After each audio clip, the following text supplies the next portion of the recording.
morning. So we are going to share our experience, myself and my other colleague, Dr. Rahul Khoth. About 60% of cases are from him. Disclosure, we presented part of this data last year in American Association of Hip and Knee Surgeons meet at Dallas, Texas. So basically, as you know, THA in osteonecrosis of the head is a challenge because these are young active patients with high functional demands, and their results were consistently shown to be inferior to the primary osteoarthritis or for other indications. The most common causes of osteonecrosis of the hip are basically alcohol, steroid, and abnormalities of lipid metabolism. And these etiologies also pose an independent risk factor for the dislocation and complication post-TKA in ONHF. So according to the American Joint Registry, in young patients, almost 17.3% of their revisions are because of dislocation, much ahead of the infection and fractures. Again, as all of us know, the causes can be patient-specific or operation-related. So an operating surgeon has to carefully choose a THA implant in these particularly young active patients, which will provide a good stability, a better mobility, and better long-term survival. So this is our retrospective cohort study of 204 DMC THA hips, 32 bilateral and 140 unilateral patients. Inclusion criteria was patients less than 55 years of age with AVN. Exclusion criteria was patients more than 55 years of age, patients with primary OA and hip fracture.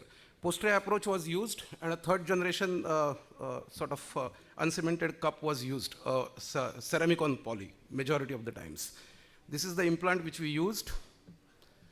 Again, standard, all the patients received 3 dosages of antibiotic. Posterior approach was used, routine thromboprophylaxis was given, and their Harris hip score was measured preoperatively and postoperatively.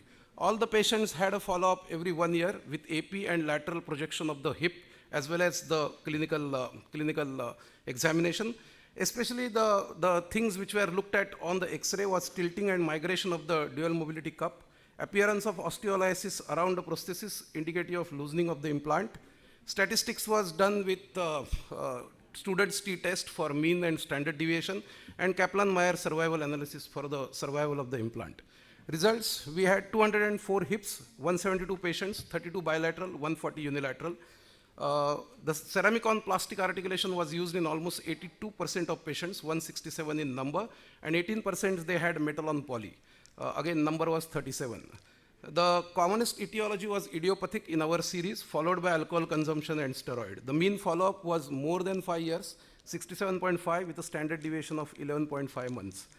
The preoperative Harris hip score, it improved from 50.6 to about 96.4 at 5-year follow-up, and which is statistically significant, less than 0.05. These are the demographics of our patients, more male patients than female, more idiopathic than alcohol, followed by steroid and other sort of causes. 82% of patients had ceramic on plastic, 18% of patients had metal on polyethylene because the cup was smaller and no ceramic head was available at that particular articulation. So all the patients had gone back to their normal activities. There was no evidence of dislocation in any of these patients.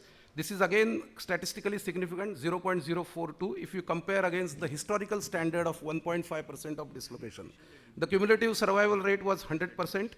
We had 4 complications. 2 patients had superficial skin infection.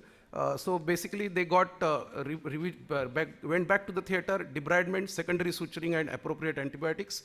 2 patients had urinary tract infection, which were treated with appropriate antibiotics. These are certain X-rays of our patients, immediate post-op, 5-year follow-up. This is the functional result. Again, 5-year follow-up X-ray. Again, 5-year follow-up X-ray. So discussion, the THA in these patients is a challenge. Nordic registry, Ultrich, Schmollers, all of them, they are showing survival of about 96 to 97%. In our case, we had no dislocation and a good Harris hip score and a radiological outcome at 5 years follow-up. Limitation of study, retrospective study, basically, but it is offset by a large cohort. It is only studied in the Indian ethnicity, so we encourage other ethnicity population to conduct similar studies and produce a high quality research. Conclusion, DMC in THA patients in advanced grade AVN patient, it's a reliable option showing excellent early functional results. And we are further conducting a study on this cohort and following up these patients very closely. So further study of this cohort is required to confirm the maintenance of these excellent functional results at 5 years, at a longer term, maybe at 10 years and 15 years. I thank, these are the certain references, up-to-date references. I thank you for your attention.